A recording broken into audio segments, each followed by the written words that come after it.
দ্বিতীয় রাউন্ডে জাপান নাকি নেদারল্যান্ডস, কাদের মুখোমুখি হবে ব্রাজিল? রাফিনহার অভাব পূরণ করবেন কিভাবে কার্লো? নেইমার কি সকল সমস্যার সমাধান? চলুন বিস্তারিত জেনে নেই।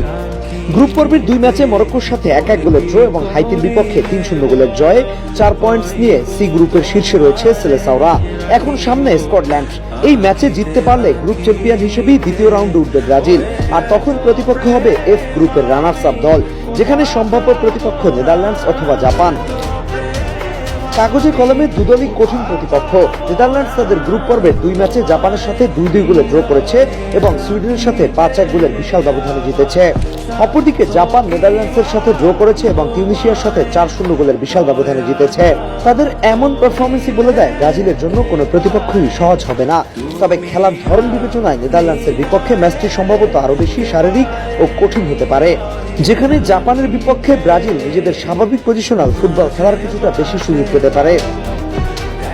তবে দ্বিতীয় রাউন্ডের হিসাব করার আগে ব্রাজিল স্কটল্যান্ড পরীক্ষায় পাশ করতে হবে, আর এখানেই আসে বড় প্রশ্ন,